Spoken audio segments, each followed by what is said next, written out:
welcome to the show, El Güero en Latina. Did I say it right? El Güero y Latina. See, it's only taking about 10 episodes to get that right. And today we got a very special guest. I'll let you introduce. Thank you. I was just going to say that. So this is Andrea Paola Arguelles QB. She is my little sister that is not so little anymore. She's a professor at Penn State University. She is an engineer with a doctorate degree and something she will explain to us. And she is just a very dedicated and a great advocate at her university for her students. She's been recognized multiple times and she's been given multiple awards that we can list for people to know just because of the amazing things she's doing. She's my little sister, so I'm so proud of her. She's the smartest person that I know. And I'm not she's offended by that. it shouldn't be because she just is. And we've been wanting to talk to her because even though she's so far away from the scope of what we do, like she's an engineer, she has a doctorate degree, professor, so it's completely opposite, I would say, maybe from immigration law, criminal defense, attorneys, and anything. We're as you can guess, we're very different. We're sisters, but we're very different. We went opposite ways, but I think she could have a very good insight. I really respect her opinion, and because, like I said, she's so smart, and I think she has a very good insight on what her students are going through and how the universities are experiencing things that we are dealing with. So, Yeah. I thought it would be a very good, and also she's Venezuelan like me, so she's an immigrant herself, which we could live with that. That's one thing that she can give us a perspective of what that has been like to come to the US and go through the whole thing because she's now a US citizen.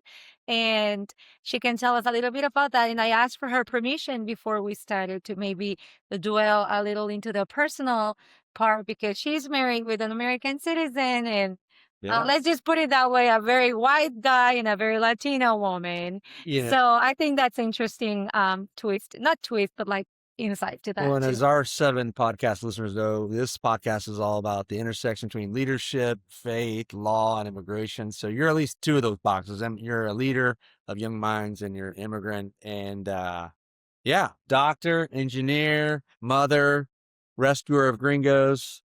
Welcome to the podcast. Thank you so much. Thank you for Yeah. having me. I'm excited Yeah. to be here. Where do you want to start? I think I would like for you to tell us, Paul, because it's so technical. Can you tell us a little bit of what you do, how you got there, what brought you there? Kind of like, in summary, if you will, the pathway that has led you where you are and what you're doing with it right now. And if you want, you can put, a little bit of how your immigrant experience has been through it, but pretty much get to know you a little And bit. more importantly, what the heck is a Nittany lion? I'm still asking that one myself. So I'll try to keep it somewhat brief, but Nat and I had very different immigrant experiences because I actually moved to the US at 16, right as I turned 16, and that's also when I started college. So I also had the opportunity to move here with, I know, all the faces, those are all the reactions I get. I always leave a moment First question. for like people to process that. So I also got the opportunity to move here with our parents. So I had a lot a bit of a safety net when I moved here. So I got to kind of ease into that experience. So I started college in South Texas. I went to the University of Texas Rio Grande Valley for my bachelor's and my master's in mechanical engineering. And then I just mentioned that I started really young. So then that meant that when I was getting close to graduation, I was like, well, going out into the workforce feels a little intimidating right now. So why don't we keep going to school? So that's why I went and got my doctorate at Nebraska. And that was really, honestly, it feels What a a little smooth bit. transition, Rio Grande Valley to Nebraska. That was. I know. Well, it feels a little weird to say, but it's almost like I feel like my immigrant experience truly started when I moved to Nebraska because that's also That's when I true. left Yeah. home.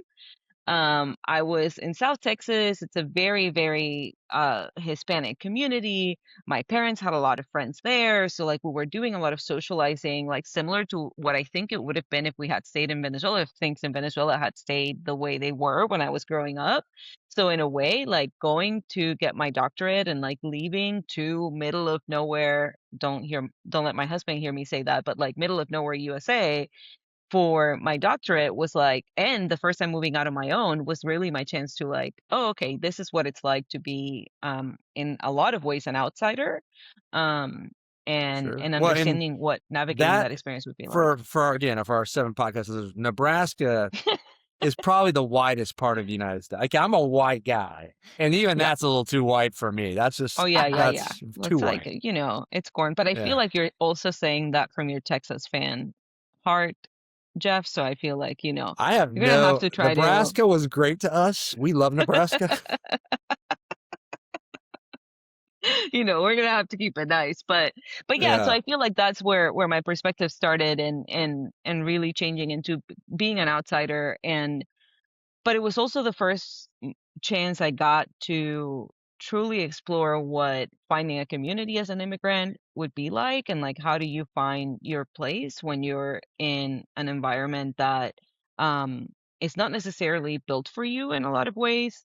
And I think that that's what gave me the motivation to then become a faculty member. So I'm a professor now at Penn State, and I think it makes me a much better advocate for my students. Obviously, I'm not fighting in the front lines like the two of you are in a lot of ways, but I think having that opportunity to spend the day to day with the students and kind of work through the challenges that they face is really important to me. So I'm the advisor for the co-advisor for the Society of Hispanic Professional Engineers chapter at Penn State.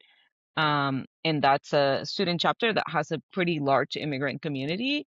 And it also gives me a really interesting perspective and insight because it's also an organization that has both sides, right? So like Hispanic students that grew up in the US, but also Hispanic students that are immigrants, like coming to the US for college. So navigating all that, I think, is an experience that I'm really grateful for, and that I think really speaks to me, and that it has shown me that this is truly my passion, and that I found the space that I want to be as a professional now. So yeah, I just so that's realized kind I of a little started bit the of context. podcast in English, and we're just doing it in English. Well, we're gonna do this in Spanish, and I just ruined it by doing it in English. No, I think it's Should we switch halfway through English? no, I Confuse think it's everybody. fine. No, I think we're all Oh very yeah, fine. it's Perdóname. fine. No, speaking in Inicie mal desde el principio. no, I never thought we were gonna do it in Spanish, if I'm Oh, being okay. honest. I did have a question for you because I mean we're sisters, but we separated very early in life. Mm-hmm. Like she was saying, I get emotional now.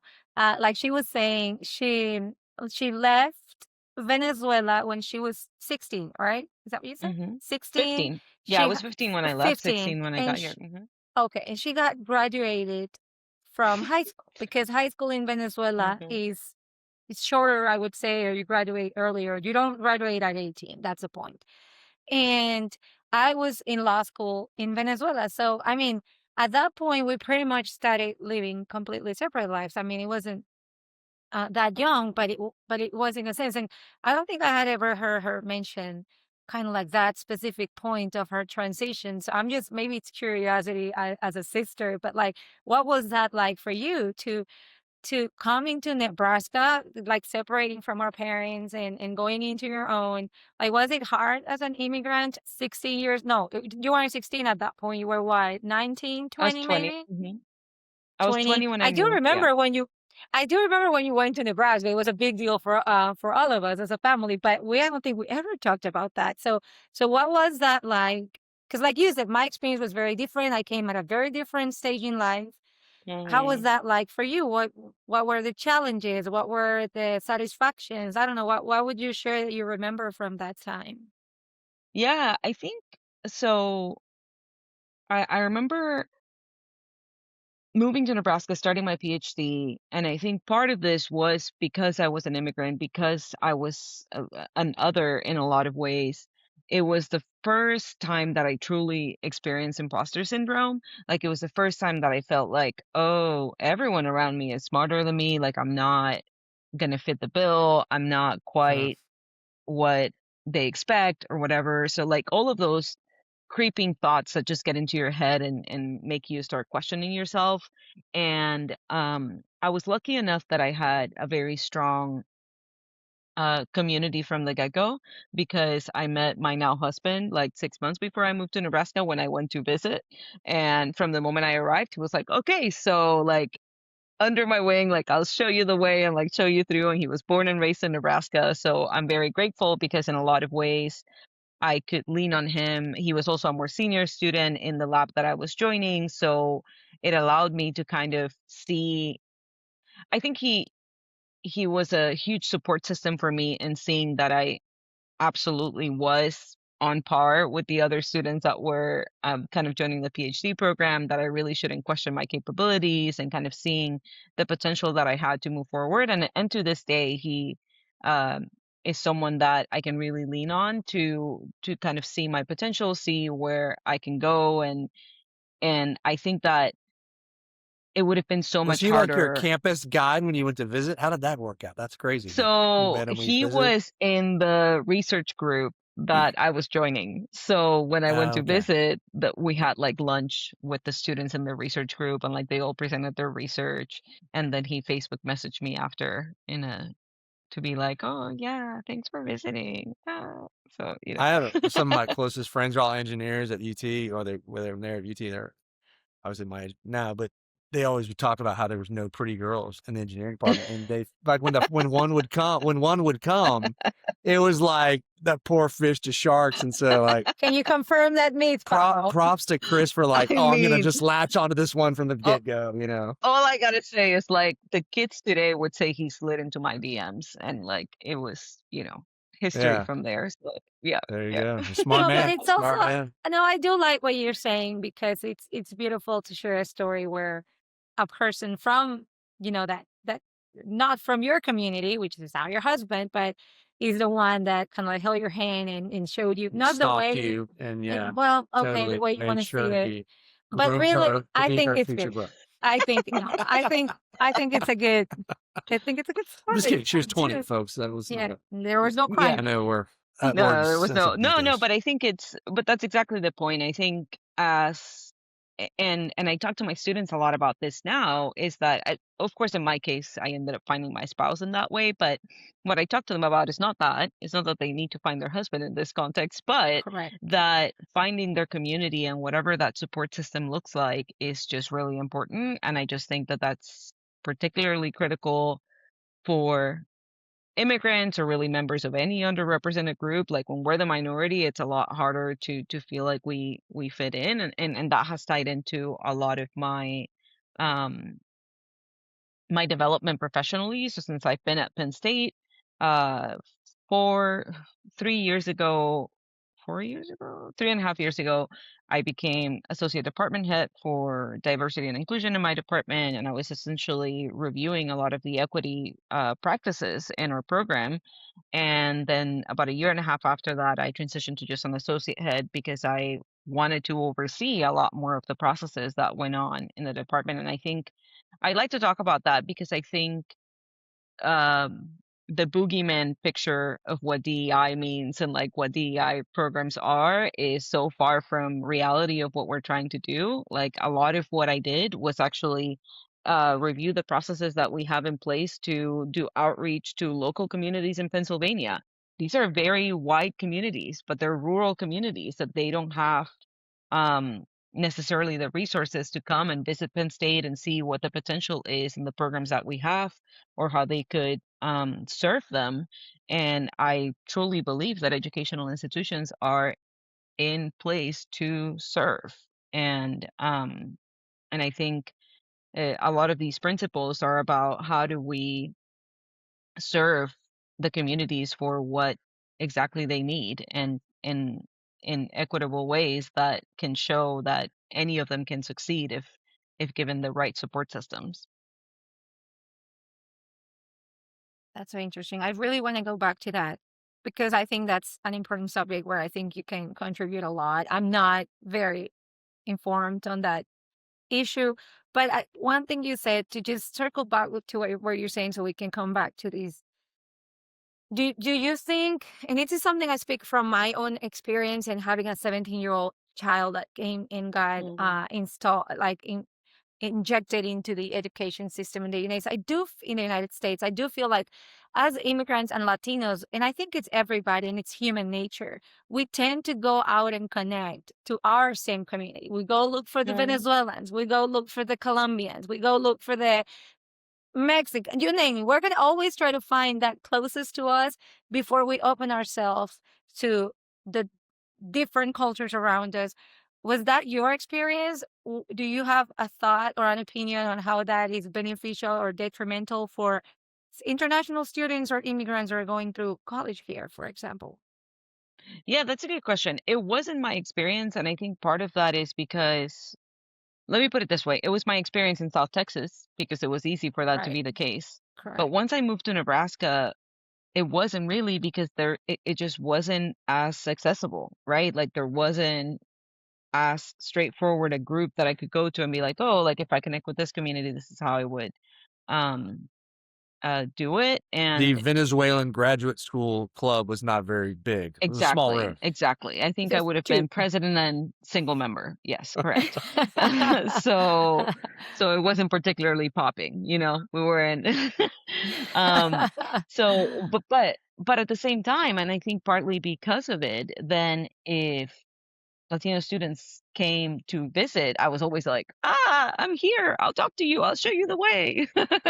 And Right. I made some close friends that way. Like I have a really good friend that's now at Purdue University. She's a professor there, and she's Mexican. And it was like, okay, when she was coming through, I was like, "Yes, I'll show you what I have learned and kind of pass on um, a lot of the things that I think I was lucky enough to receive from groups other than my own, right? So I think in a lot of ways, and again, it's part of the reason I advise the Society of Hispanic Professional Engineers at Penn State, right? It's that I do think that there's some kinship there to be like, okay, let's help.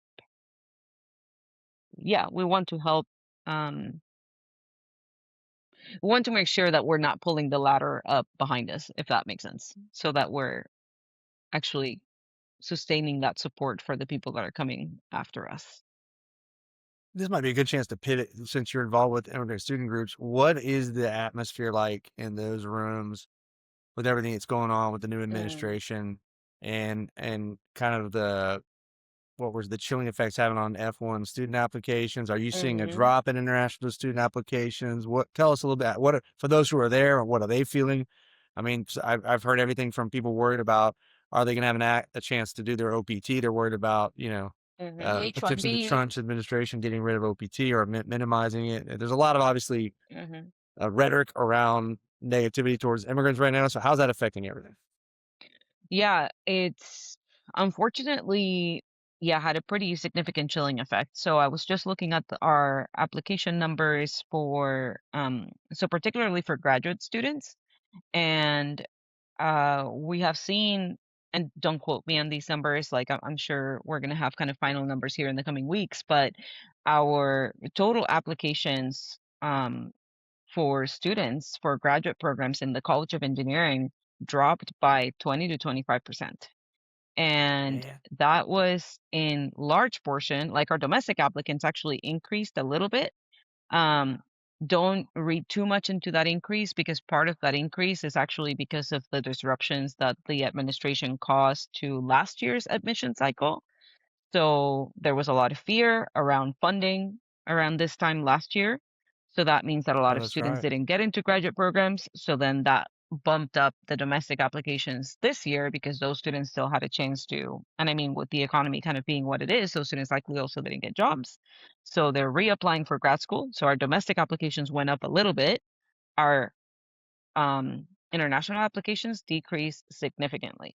And maybe that doesn't mean a ton to a lot of people because they're like, oh, well, whatever. If we have less international students, what's the harm?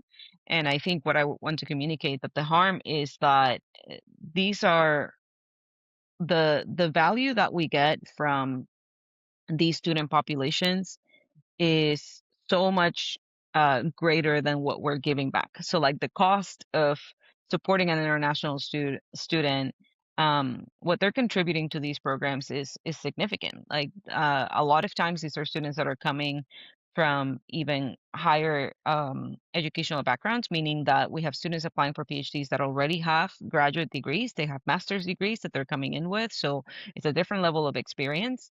Um, and that means that they can also be a little bit quicker to kind of turn around to graduation, so the times to graduation might be actually shorter.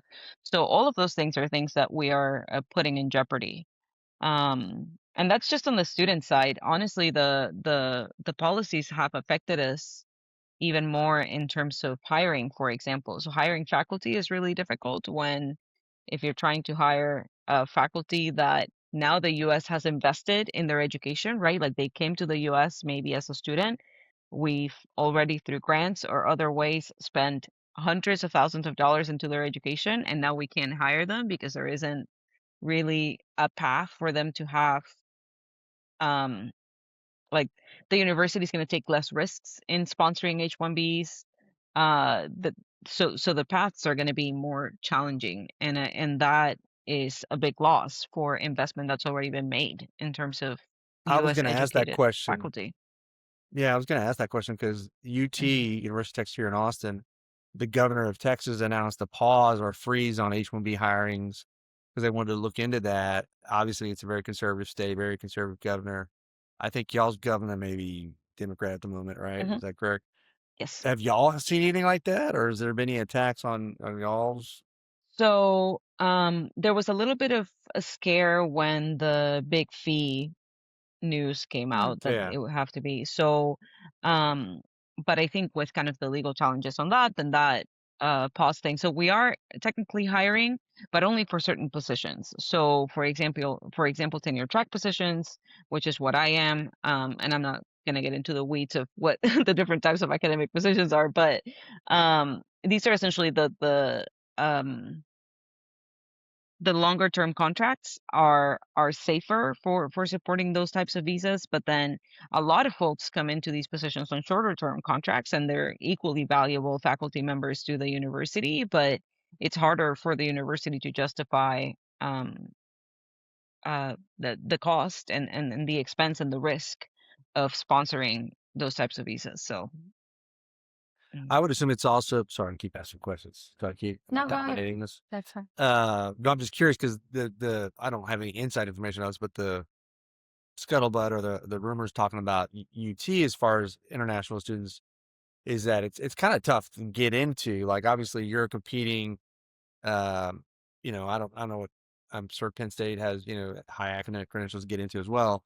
And then you're talking internationally, you got the entire world trying to buy spots. So I'm assuming that puts you guys in a pretty good spot to cherry pick. You're talking about the cream de la cream of applicants. Why, like you said, you're Mhm. getting a lot of really highly skilled applicants. Is that generally what you're seeing? Yeah, absolutely. And unfortunately, like these challenges, they're not it's those top applicants that are choosing not to come to the US, quite frankly. Like I see it with colleagues at professional conferences, colleagues from the UK, colleagues from other European countries, obviously colleagues from China, colleagues from really all over the world that are like, we don't feel comfortable going to the US for a professional conference right now. So then if you extend that to what kind of students we're missing out on, it's those top students because those top students are now considering, you know what? Yeah, I'll go to the UK for my degree. And As an academic, who I was going to ask, who's benefiting from that the most? From Canada, Europe? yeah, I think Canada and Europe are probably um gonna get most of our brain drain. Hmm. What are the universities doing to try to address these or mitigate that effect? How are you all handling? I mean, you just mentioned you're in this Hispanic Engineer Association. I'm sure you're trying to help in that sense. Like, what are you all doing? How do you think that's working? And do you know what other educational institutions at a higher level are facing this issue? Yeah, so the individual faculty are doing a lot. So people like me, I have a very good colleague that's the director of the multicultural engineering program, and we do a lot for our students in terms of like one-on-one support, helping them through like navigating through these issues to the best of our ability. The higher administration, I'm gonna do my best to kind of keep it kosher. But it universities tend to be very risk averse. I'll put it that way. And universities largely want to be preemptive, um, maybe too a little too much preemptive compliance for my taste. So I think Penn State has been decent, but in some ways it's like when so I think universities are trying to navigate where you balance staying under the radar versus really standing up for your people. And I think that that balance is not always going to strike in the perfect domain, if that makes sense. So like that they don't want to put a target on their back from the administration, right? Like they have seen the administration target other institutions. So they're like, well, maybe if we don't speak up too much or we don't do too much Uh, or we just kind of stay here under the radar, then we'll be safer. And I know that that can be pretty frustrating for faculty and students to kind of see from the upper administration, but uh, we try our best to be understanding that everyone's working within the um, scope of what they feel they can do.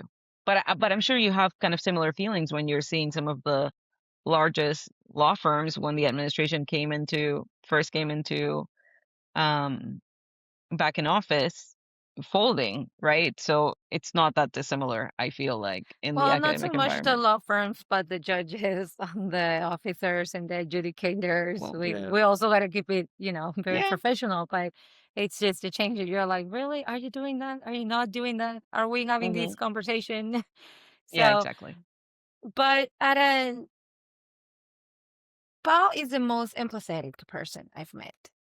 I've always said it. I think she knows it. I think she's working on it because it comes to a level where like she takes on people's problems as if they're their own. She feel Mm. and it's the most amazing quality to have. Like God bless her for that. It really is a beautiful trait that she has. But I can't and so and because of that, Although it can be torturous, I it is guess, no, depending I on think where she you're at. I Like, think by now how old are you, Paul? 34, 35? I don't know. I'll be 35 in July. So I think by 35 you're not she's supposed to ask. well, whatever.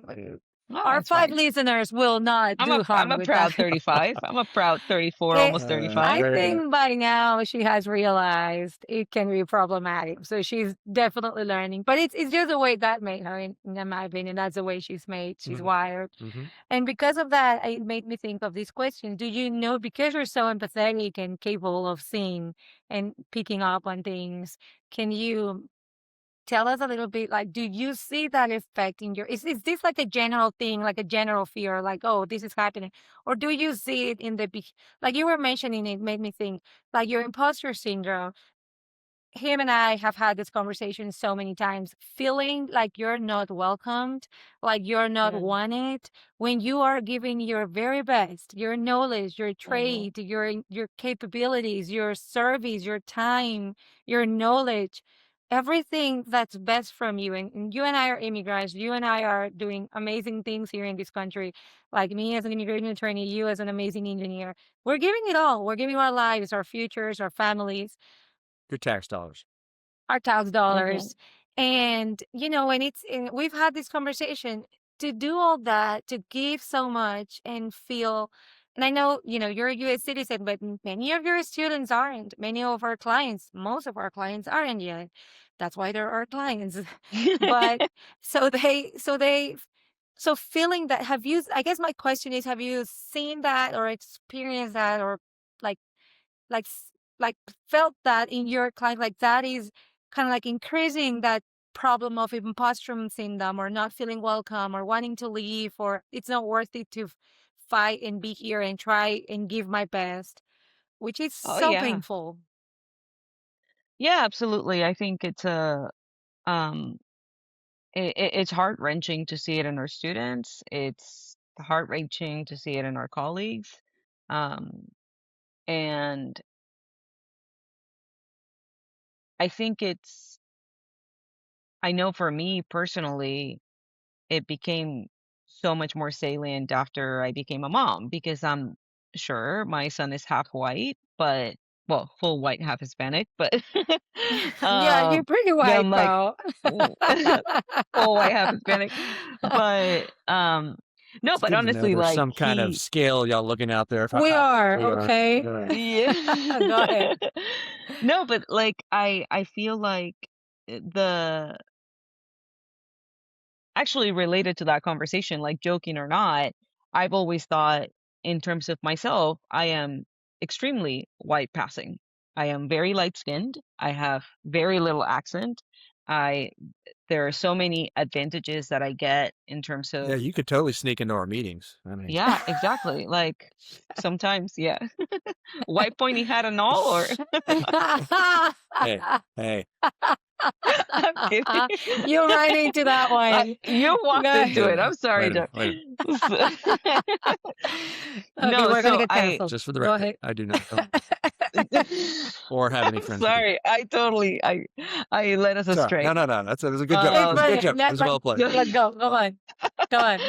so I feel like for myself, because I have all those advantages, it having a kid that quite frankly is not as light skinned as I am and has like more warm blood in his body than I do. Like He the does. thought like he does, like you see him and um the thought that anyone could ever s- prevent themselves from seeing all of him just because of some image that they make in their minds of what like some caricature they make in their minds of what an immigrant child like a first generation American is or what an immigrant person is sad. Like that's like I feel sad for them. I do, honestly. But I also feel incredible like I feel shame for them and I feel incredible sadness for my students and for my kid and for all the people that are going to have to face that in their lives and like seeing the tide turn towards less acceptance and more bigotry and more hate is kind of back to Nat's question. It's not abstract. It's pretty tangible. You see it in the conversations that my students are trying to have with me. I see it in the conversations that they're trying to have with my colleagues that support this work in student support. And it's yeah, it's just it's not abstract. They feel like they need to question whether this is the place for them or not. And I briefly mentioned that on the professional side too, that I see it with colleagues and with students that are like, I thought I could make a life in the US and now I'm like, you know what? Maybe not. Like why? What am I doing this for? I think I could go other places where I'd be more welcome. So Yeah, I think you hit the nail on the head. The rhetoric, that's a problem when you have somebody, like President Trump, who just loves to hear himself speak. So he's always in front of the microphone. And then, of course, all his acolytes are always repeating his talking points. And I think about this too, because I don't know about how everybody checks news because, it's always tells you something about like, where do you check your news? So I always try to check CNN, Fox News, and BBC to see like what's the difference between Chris does the same. totally I- different, pages. Chris does the same. And but if you only get your news sort like you would develop a stereotype like what is an Mhm. immigrant to you? And immediately for a lot of people, depending on what they think of, they don't think of engineers, lawyers, doctors, there's a stat out there, which I don't know, I keep hearing it. So I'm assuming it's true because it keeps getting repeated by reputable people. It's always the danger with the internet, but that half of all Fortune 500 companies were founded by immigrants.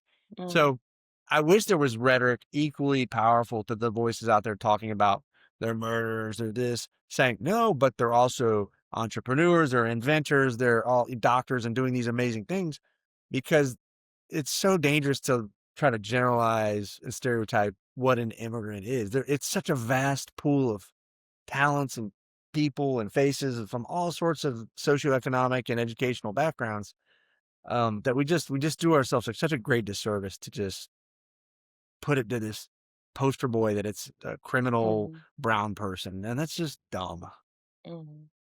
Well, or and evil, if you want to say it that way. so I know you're in the engineering school, right? And I don't Mhm. think you have a lot of connections or contacts. In fact, you have a family member in Penn State, right? There's a Peak who's a There professor is a at Penn pig State. in How Penn Ah, about State. that? Yeah. look at that. But Shout out to Greg Peak, that in history. so yeah, I bet you don't. So you might not know the answer to these. So you talked about the effects, I guess, in your academic field, in your area. Do you have any idea or any to know, like, is it the same across the board in all the areas? I guess I don't know how many or what the percentage of people that are coming it's in engineering or human sciences or I think technology is pretty popular for international students, I would say, or STEM careers. Is that true? Do you know any of that? Do you have any information about other sciences and how it's affecting them in that sense? I don't, unfortunately. I'm on committees where I can see the stats for engineering specifically, but I Okay.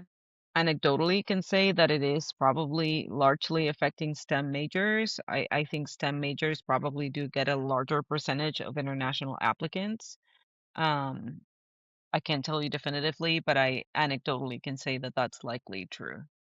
And I think that that goes along with US being a leader in research, in technology, in well, it's the word, the most it's a was a poor country. I don't know if important, but powerful country in the world. Well, I think that you follow the money. If there's a lot of money in a place, the United States has a ton of money, that's where people can invest in research, development, Right. the economy, and all that. So, you think in the long, well, we don't know how long this is going to last. We as immigration attorneys, we do think, unfortunately, I mean, hopefully things are going to change. We don't know exactly when, and it can be this bad. We keep jinxing it. Yeah, It can why be, did you say that? it can be this bad for that long. But even if it were to turn, we unfortunately, we do think a lot of the things that are happening are going to stay. Like many changes are so deep into the law and the interpretation of the law that it's not going to be easy to turn back.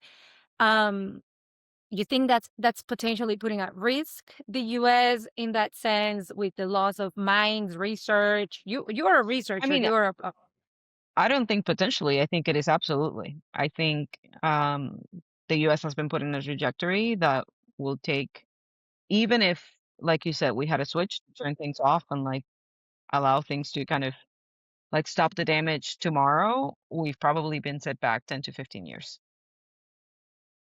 And on like the research side, technologically, advancements, uh, capabilities that we've been growing, like none of these things, and I don't want to get too far from kind of the immigration topic specifically, but the policies have been damaging in pretty far-reaching ways for academics in terms of funding cuts and restrictions. So the that combined with the people that are like top people that are leaving the US research sphere to pursue it in other countries. Other countries are rightfully taking advantage and having a lot of programs to welcome um, Yeah, I people that would for are. sure. Yeah, Mhm. recruit. That's exactly what they're doing, and they have good incentives to bring people in. So I think, yeah, we're being set back at so least a decade. everything that people came and study here and prepare for another country is gonna be like, okay, come here and like what happened in Venezuela, Pao. Like Hmm. not so far. Like we talk about that when our parents, both of our parents, worked at the oil industry in Venezuela. In 2002, they had been working in the industry for 20 years, 22 years, something like that. They were both fired from one day to the other. And with them, how many people? I'm gonna invent this number. I don't know, 10,000. What was it? Like Yeah, I 15, think it was some like 10, thousand, some 10,000, thousand 20,000. number. Yeah, it's a pretty large number of the most experienced people in the oil industry in Venezuela. My father was an engineer, is an engineer, an oil, how do you call it, Paul? Like a drilling engineer, very technical things, and what happened with that is that Mexico said, oh, you can't find a job there, you can't work there. Why don't you come here and serve the Mexican industry? So they fled and they started working for Schlumberger, or Mexico, Pemex, or all these companies, Arabic countries, like they just got a lot of influence of Venezuelan, very capable, smart, trained people, and our Venezuelan oil industry went down. So, I mean, it's pretty. I can see. I mean, I'm not saying it's going to be that dramatic, because our story is different, but that's exactly what happened. We don't want you here. Well, we're going to find another place is going to find a space for you. You're going to be welcome. And people ended up making a lot of money that they weren't even making in Venezuela, and they never went back, and they're not going to go back. And I think the studies that they did on the average experience that I'm sorry, that the oil industry PDVSA in Venezuela was about what, 35 years or something like that. Yeah, sure. Venezuela, Sorry. particular, just through the layout of the Maduro regime. I don't know what the latest figures of what percentage of their population they've lost. I've heard as high as 25%. I don't know if that's accurate. But The one that have people left. have left Venezuela. I think we so were the brain drain that happened. I mean, obviously right. for different reasons. Well, I mean, politics. I guess if you say it's politics, Not Yeah. that different. Yeah. Persecution. Persecution, politics. Yeah. So, yeah, definitely. Well, and so yeah, I mean that goes back to the rhetoric of the danger of lumping everybody in one category and just not seeing people as a resource. I think the DACA kids is a great example. These are the kids who were brought up by the parents and were raised here, but for whatever reason don't have status, and so that the Obama administration gave them this protection. They're not going to remove them, and then Trump tried to end it in his first term. It's still kind of been like it's like in a no man's land right now, but think about these kids. A lot of them are now in their 30s, late 30s, some of them early 40s. And the amount of time and investment we have, in educating them. Some of them are went on to Many college. of them. Now they have careers, or taxpayers are buying homes. How do you not value that? How do you see that as like an annoyance to you? I mean, it's that kind of, I'll never understand that Well, mindset. we've talked about this in other podcasts, and it applies to international students or visa holders, employment visas. These people have to be vetted. They can't commit crimes. They lose the status if Oh, they do. They absolutely. get the visas revoked. It's not like these people are going to come and have a free pass to do whatever they want. It has never been like that, and it's not like that right now. So really, what's the need for that, right? Like, and again, for international students, they can get their visas revoked even with a simple DWI arrest. Like, it's even easier to They Well, can get I their would visas imagine. revoked if they don't work, if they work anywhere but on campus while Yeah. going to There's school. so Like many that's how much restrictions. we're And the student visa is one of the most restricted one because precisely of 2011. I'm sorry, 2001, 9/11. That came, like, that brought a lot of changes to the student visa. So I'm just saying there is processes. It's not like these people are coming in and just taking advantage and not giving back or doing whatever they want. So it's people should know that, I guess. But we found out about immigration is very unknown. People know very little about immigration laws in the United States, and I think that's part of the problem too.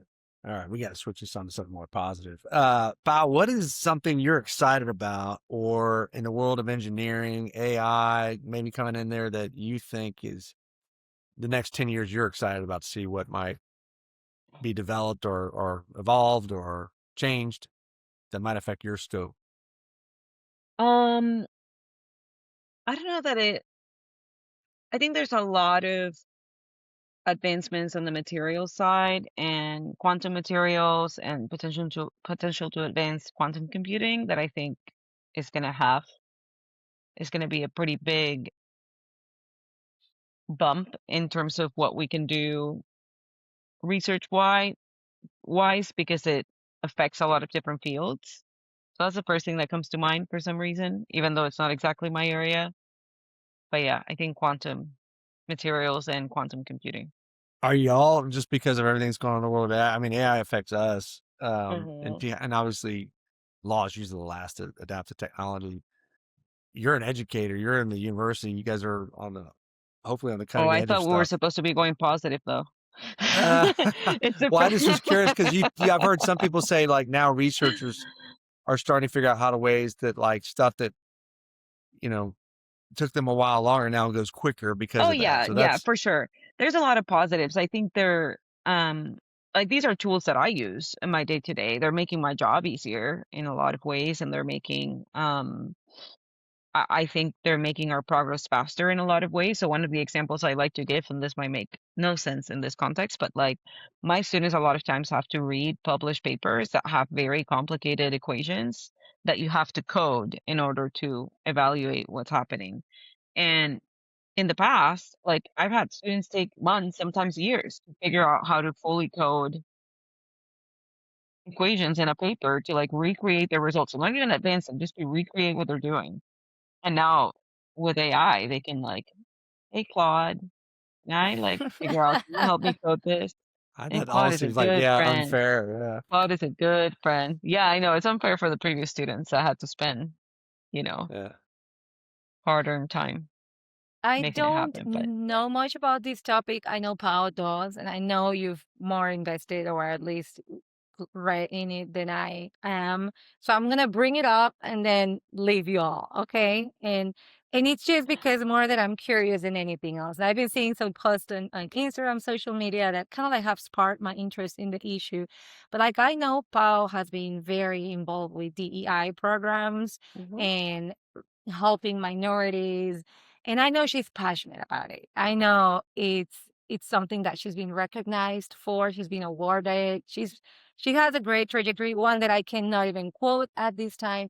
But Paul, in your words, could you tell us, I don't know what the question would be, what it is to you, how you feel about what's going on?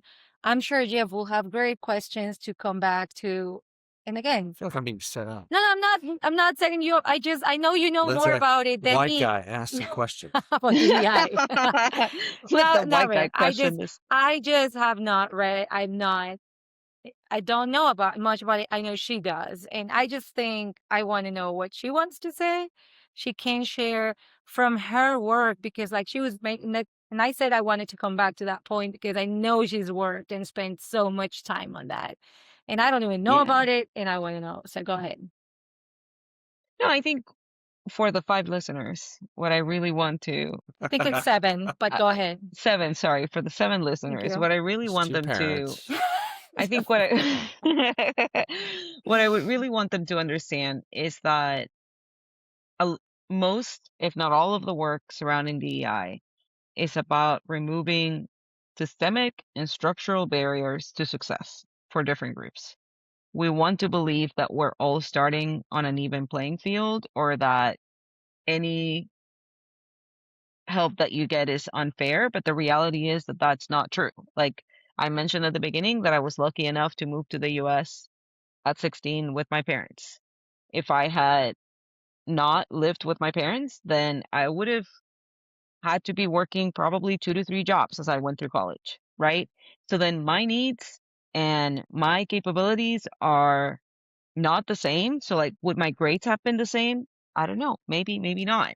But the reality is that it's not I can't compare myself living at home with my parents, who were both loving, caring parents, taking care of me, paying for my schooling. I had a warm meal 3 times a day whenever I wanted at home. Those, for those of us that are lucky enough to take that as a given, we also have to take the time to recognize that that's not a given for a lot of people. And anything that we can do to remove the structural barriers that would prevent the people that don't have those basics met so that they can succeed in careers and in paths way beyond what they could have ever dreamed of is time well spent, money well spent, and job well done. So that's really where I see the value for those types of programs, and it's devastating to me to see that be mischaracterized um, in terms of what it's actually supposed to do in terms of serving people. Because if we want to talk about a meritocracy and people that are most qualified doing the work, then I think looking at the current administration is the first place where we should look to see if any of those people are qualified to do the job that they've been assigned to do. So if that's truly what we were standing for, then that would be the first place where we would put magnifying glass on, and not on the folks that just because you have a caricature from the way they look and what they should be able to do, you just don't believe that they're qualified to do the job that they're now doing. So yeah, that's So my I'm soapbox. gonna be the devil's advocate on this one. I'm a lawyer, so I always have to see two sides of every issue. So how would you respond to this criticism? So, and you're specifically, we'll use it to the university space, because unfortunately, probably most universities don't accept like you don't have a limitless freshman class space. Like, so, Mm-hmm. so my son applied to a university last year and had to go through that whole process. And the University of Texas, where he luckily, praise God, got accepted. I don't know how he did that. We will edit this Yeah, podcast. no, he's Yeah. smart. He's a good kid. But I mean, the odds were against him because they have a mandatory, the state of Texas to try it. There's a lot of lawsuits that went around using race as a class of admission. So they had to Mm-hmm. say, well, we're just going to take the top 5%. And you figure if you're taking the top 5% or it started out top 10%, it's now like down to top 5 of all these high schools, you're going to get, certain high schools that have minorities at greater populations. Just by doing it that way, you're going to get a balanced view of society in your freshman class. But anyways, back to the question, which is if you have limited spots Mm-hmm. and people are applying, if it's colorblind, the criticism or critique would be if it's colorblind and a true meritocracy, you're looking at GPAs, typically SAT scores, maybe ACT scores, and then some combination of extracurriculars, right? That's kind of what they say. And then you may look at essays. I don't know how much those weight into it. And I know you may not be in an admissions process, No, but but yeah. you probably know a lot about it. So if you just took away and you couldn't know if that person's a man, a female, Latino. Latino, Asian, white, whatever, then all of a sudden you're just getting the best candidate on paper. But if the criticism was, well, DI wants to know who comes from a minority group or from a less underprivileged group or something like that, so we can help them up. And then they might take if it was just, hey, we're helping people, I think everybody's like, that's great. But if you're taking a spot from somebody's like, well, I have better scores, all this stuff, but you're going to give my spot to somebody else just because they look different, that feels like that's the whole like reverse Yeah. racism thing. Or Mm-hmm. Mm. how do you come back? What would your response be to that, Chris? Yeah, I think the first thing I would push back on is the numbers, that we only focus on the numbers, right? That like what determines whether someone's the best candidate is whether they have the highest GPA, whether they have the highest SATs. And one of the ways that we can think about why that might not be the best way to look at that is because, are these single numbers truly representative of someone's capacity for great work, right? So if we think about admissions as evaluating the potential for success in college and beyond, then we have to think about how the metrics that we're using are actually the best determinants of that success, right? So that kind of goes back to the example that I gave on, if someone's having to worry about having a warm meal a day, like a single warm meal a day. And so if you think about a kid that had to, at 16, work 3 jobs to support their family and ended up with a 3.7, maybe 3.8 GPA, and a kid that had 5 tutors and like got walked through exactly how to do their SAT so that they could get a perfect score, and that kid had a 3.9 GPA, and all the context that you had was that those two GPAs, is that really the full story to tell you that the 3.9 is more likely to be successful? Because I would argue that when you remove the support structures that they had to get up to that point, the kid with the 3.7 that had to work 3 jobs to like get through high school and support their whole family has a lot more resilience and had a lot more Potential, um maybe. yeah, potential, or that has shown the grit up to that point that is likely to propel them to be very successful in college. So part of the work that I do kind of related to your question, and I did it in grad admissions in my department, and now we're doing it for scholarship admissions, is reviewing. It's very simple. It's just reviewing our rubrics. So if in the past it was like we just look at a table of GPAs and we're like sort them by highest to lowest, and then that's enough. Um, and that's how we make our decisions for like who gets scholarships and who doesn't. Now we make them write a short essay and like what have been your contributions to the in this case it's for scholarships, right? So they're already enrolled, so it's like what have been your contributions to the department community? What are some of the things that you do towards like your academic success? What are some things that we might not be able to picture? And I'm not telling you the exact questions, but like the point is that we're trying to capture more holistically what um what the individual might have done.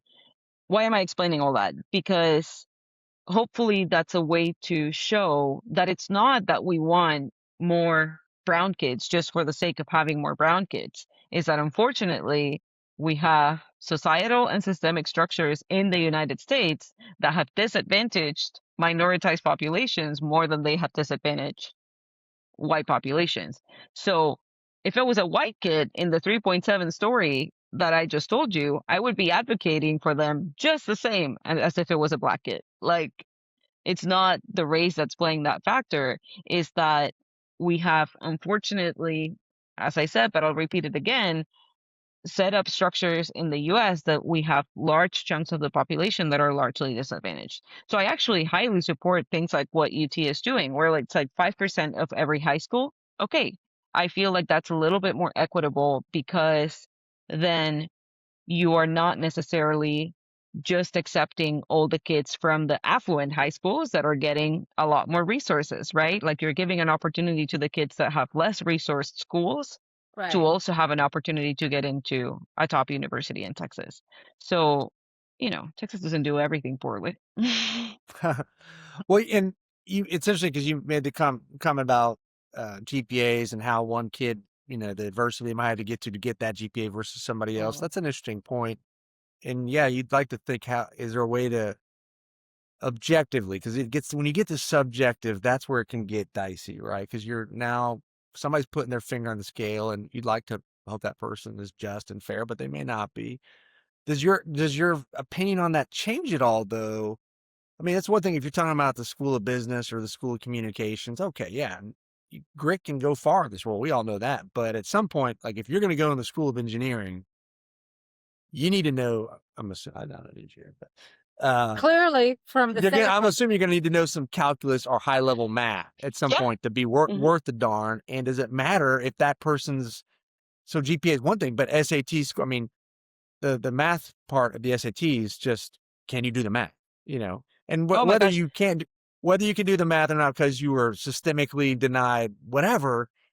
Okay, fine, but you have to do it. Like, does it help you to let somebody in who has a bad math score in the SAT to your engineer department? Because they're just how are they gonna get there? Yeah, I mean it's a fair question, and I'm glad you're asking it because it gives me the opportunity to give you personal experiences that I've seen. The kids that struggle in that I let me not generalize this because it's obviously on a case by case basis, but I have seen kids struggle in my class. So I teach essentially the first engineering class that they take, true problem solving engineering class. Like I teach an honors version of that. So I get kids that are motivated from all sorts of backgrounds, but like they're very motivated. And the value that resilience and grit has for them to have success in that class is much more strongly correlated than whether they had like a good math background to begin with. Because what I find is that, sure, let me put it this way.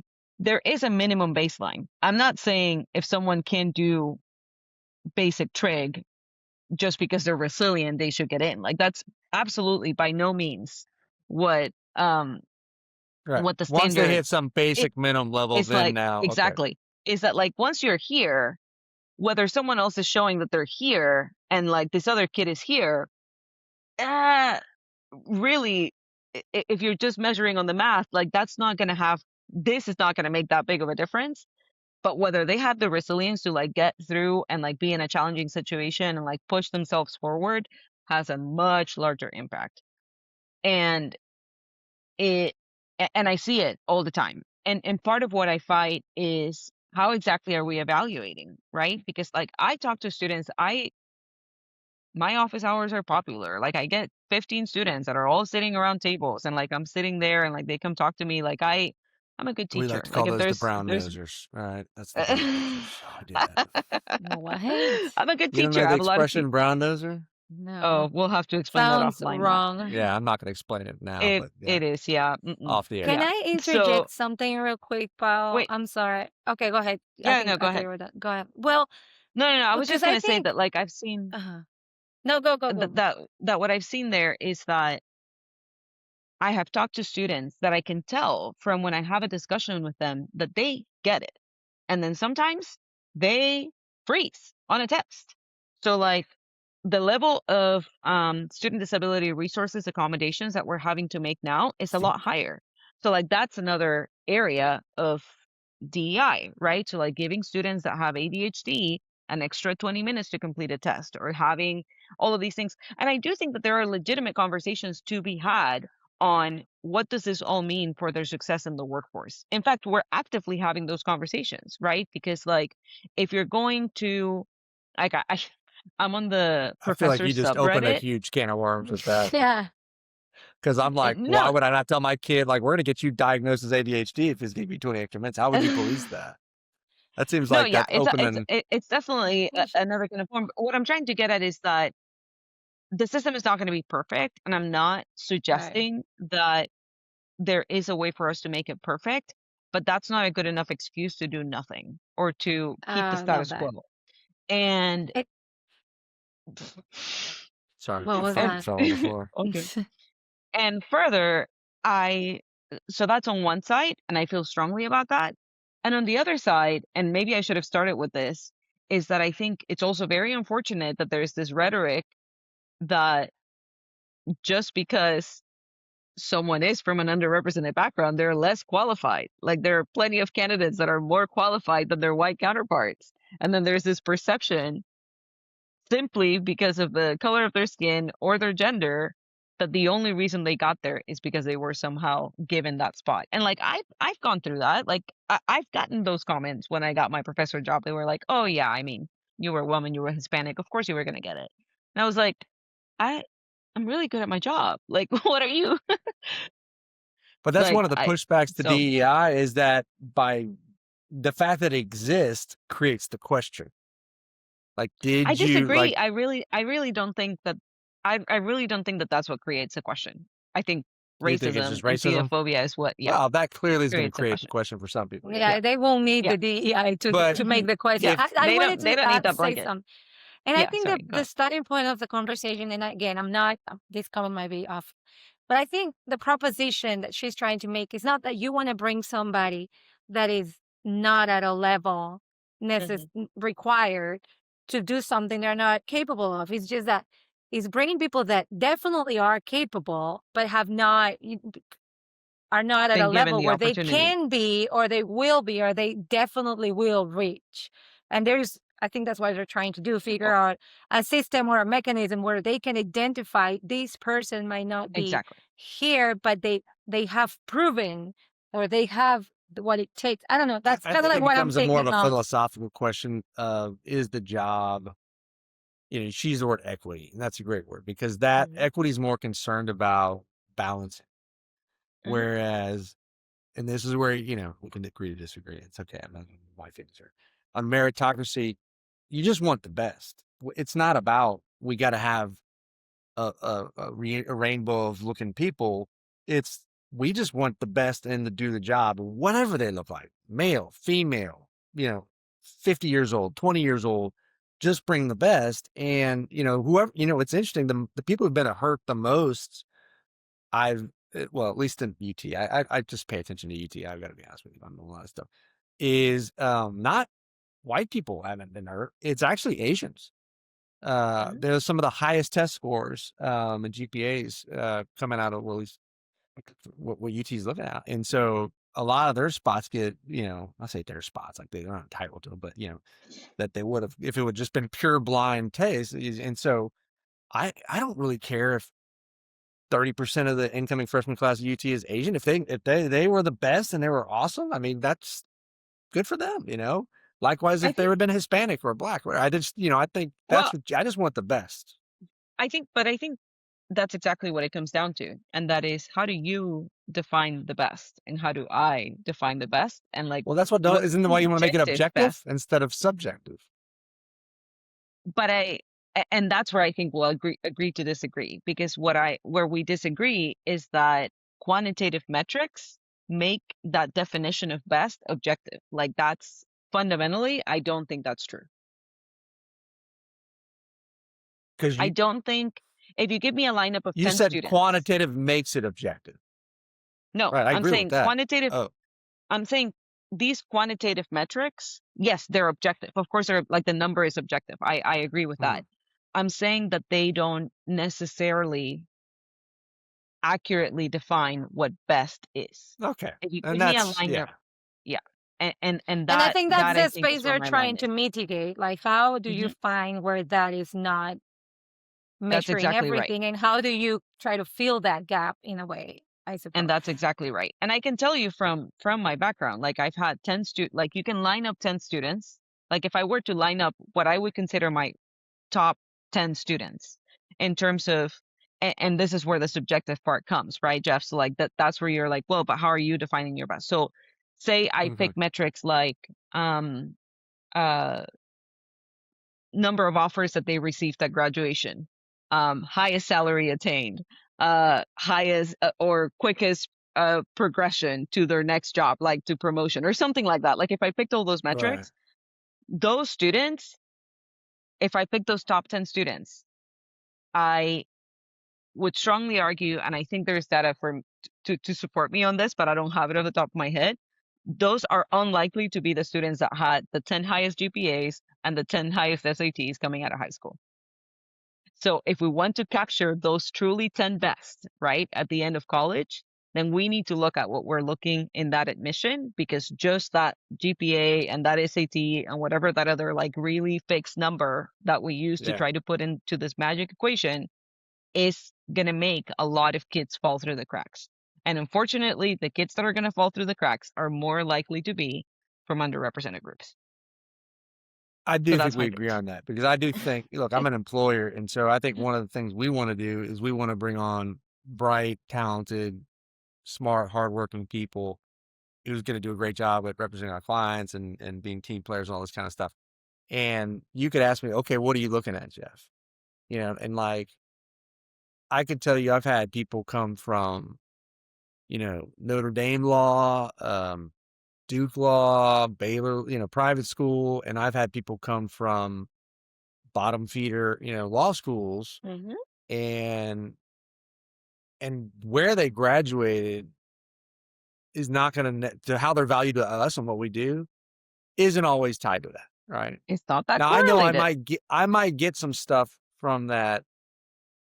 And I said might. It's not a guarantee. Yeah. It's not that it I mean, doesn't yeah, mean it's anything. But you're also yeah, playing like the law of probabilities because you could find exactly. It's a somebody. probabilities game. Yeah. I Yeah. agree. I agree. So like, the work we're trying to do with DEI is to help that probability game for the students that would fall through the cracks, right? So again, I'm not trying to say take anyone just because they're going to give you diversity in like race or gender. That's absolutely not the objective. It's like, how do we get those people that absolutely are at the top? They are the best, but they're falling through the cracks when you use traditional metrics. Let me ask you this question. How do we what are y'all doing or what are you saying? How do you get to a place where we're doing a better job of identifying those characteristics? Because it just seems like you could ask 10 people and you're gonna get 10 different answers. So it's a lot of rubric work. Like I like grit, but how in the world would you measure that? So like, in the rubrics that we use, it's usually, so it's some combination of like, we're having them write essays. That's one of the places where AI is having a big, like, it's going to be a big challenge. because if now Yeah, all these kids are just giving us ChatGPT essays, then like how are Oh, we sure, yeah. gonna so it's a whole, but that's another kind of worms. Let's that's just another pretend that's podcast. not the world we live in. Yeah. So we have them write more essays so that, and then we do very detailed rubrics. So for example, um, for evidence of like academic excellence. So there might be a category that is academic excellence, right? It's not that we don't want to consider GPA or SATs at all. I'm using those examples because I think it's easier to connect to, but in our case, it's like maybe for grad admissions. But it might be academic excellence, and that might show things like they worked in a research lab in in high school, right? Or like they had Mhm. some experience and like that made them like work on some, so whatever, some other pieces of evidence, and then we structure the rubric so it's like, okay, they show that they took maybe advanced courses, maybe they took courses on a specific topic, maybe took some online courses on XYZ, so things like that, and then we categorize them that way. And then we do have multiple people review it. So, like you said, you ask 10 people, they're going to have 10 different opinions. We have at least 3 to 4 reviewers per applicant. They all fill out the rubric. So, we're all working from the same definitions of what we mean by academic excellence, what we mean by resilience, what we mean. So, like, we get to define those as a group. We agree on those definitions as a group, and then everyone reviews every applicant based on those definitions. So, I just had a it's fair. genius idea, and I It has a lot of I those. hesitate to use the word genius about any of my ideas, but what if this is actually just you're uh, scholar, so you may appreciate this. What if in your next entry level class, you take all your people who are identifying the candidates who are coming in and saying, oh, if you had to pick who you think's going to finish at the top of the class, whatever, I don't, however, Mhm. I guess you have to just go by GPA. Not necessarily who's going to be the most successful because you could, like you said, you could have the best GPA, but you might not have successful. But whatever, let's just say for the your top 10 students of just based on their um applications. It'd be interesting to see who Yeah, the humans, right? And then Who ask they think. Mhm. ChatGPT to pick who they think using the same rubrics, and then wait 4 years and see who got it right. that's an interesting Yeah, experiment that see, Thank maybe you. you can do. That's I Thank good. like you. that. Maybe she'll let us know if she'll do it. We should do I that think we've research paper. extended more time than she probably wanted I to know give us. we It's the can't. first time No, we you're could go good. on. And I think she's gonna hate me for what I'm about to do to close these. And Okay. I'm gonna explain why I'm going to do it. I think I'm scared. You gonna uh, ask her to lead us in prayer or something? What's going on here? no, I'm not gonna do that. But Like no, It's like, what? oh, It's like that's a connection good one. issues. what? Connection What's issues. what is the? That was a good one. That's a good idea. But no. Well, we are Venezuelans. I don't. I think, and Paul and I, we don't talk like we're sisters. We're, each one has their own life. We don't talk all the time. We live very far apart. We don't see each other very often, but we do share some sentiments and thoughts. And we have in the last year, it's been a year or more than a year now, like talked about, how it feels being Venezuelan, being labeled as a criminal, murderer, and being an immigrant that does the one that comes here and take advantage of this. I mean, you all know it. I don't have to repeat it. We don't have to, but it's just the reality. We are Venezuelan, and it's a reality for all immigrants, but also in specific terms for Venezuelan people. There's been a lot going on. And I will say she's one of the people that I'm most proud of. I mean, all my siblings are extremely talented, smart people. My family is really an example of amazing immigrants and amazing Venezuelan people that have come here, and I don't hesitate when I say this made this country so much better. So, just to close, I would like for her to tell us what she does, what she's done, kind of like walk us through her professional career and the impact she's making so that if our 7 listeners listen to this, here's a Venezuelan woman that is making a big difference in so many people's lives. And it's a great example of what an immigrant doing the good things in this country are now. So I'm just going to ask her to do that. I don't think she's going to enjoy it very much. She's not a person to brag on herself, but she's going to do it for all the Venezuelan people that need to hear it, that are going through the imposter syndrome and that are feeling, I don't belong. They don't want me here. I don't have a place. So as we started this podcast, I want her to close on that. All right, I'll try. I'll do my best. I I'm a professor, a mentor, an advisor. Um, I I'm a researcher.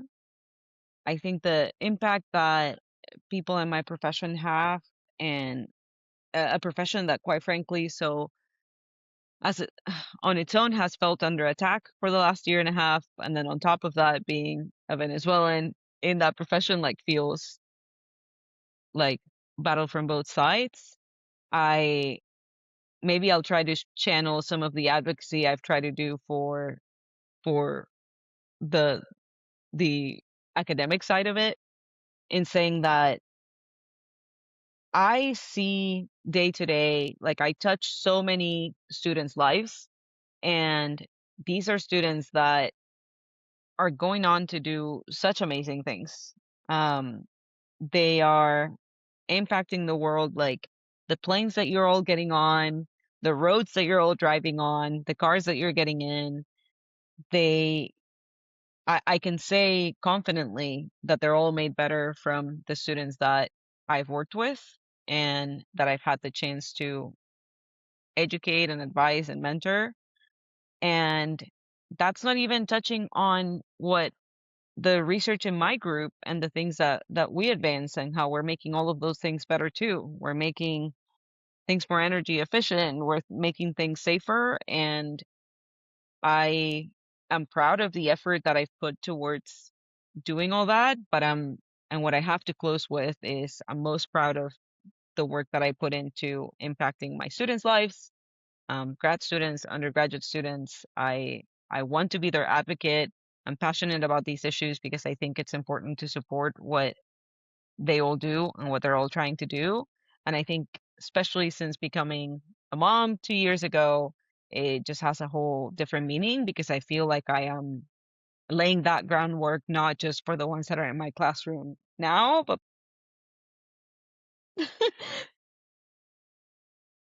for what he'll get to see, like, in 15 years when he's in college, and what he'll get to experience, and to hope that he has people that will see his value beyond, yeah, beyond I told you. what, yeah, they can see on the surface. So, yeah. I told you she was the most empathetic person, and I knew that. And I will also add, she's an amazing best Mm. sister. She's an amazing sister, great daughter, and a very loving and Well, caring on mom. behalf of all intelligent and reasonable Americans, we are lucky to have you as part of our family here and educating future generations of not just Americans, but immigrants and everybody else who has the blessing of being sitting under your tutelage in those classrooms. And I want to end on a lighter note. I always like to ask, as a Latina, what one piece of advice would you give to a Latina if they're going to marry a gringo? What's something they need to know going in? Oh man, I think my piece of advice is to get them learning Spanish sooner than I did, because I let that ship sail. He does not speak Spanish at all. No, he doesn't. Like, That's what I'm saying. I said I at let that all. ship sail. So, like, if Yeah. you don't get in there early, so yeah. But I think otherwise we're Uh, pretty reasonable, just emotional, you just have to does have a he little at bit of least extra pizzazz. no, I'm talking about the like. What do you need to warn the Latinas? Like, hey, if you're gonna marry a gringo, just be ready for this. Yeah. Like he's gonna like lunch at Applebee's, or I don't know, not the White Castle, but whatever, whatever. No, I think honestly it's um that their families are likely to be volume 1 if your family is like a volume 100. So Oh just yeah, be prepared for yeah, that. yeah. So, That's like, very very true. I think too. Very That's accurate. very Yeah. good Yeah. advice. Yeah. So, Well, Well, hey, thanks so much for joining us. It's thank been a you. pleasure. It's been enlightening, and it's been fun. And thank now you we got to get both. Chris on here. We got to get Chris Yeah, we excited. do. All right. I do All want to right. take a picture. We can edit this, so we probably, I don't know, like the Yeah. guy is gonna do something before we post it.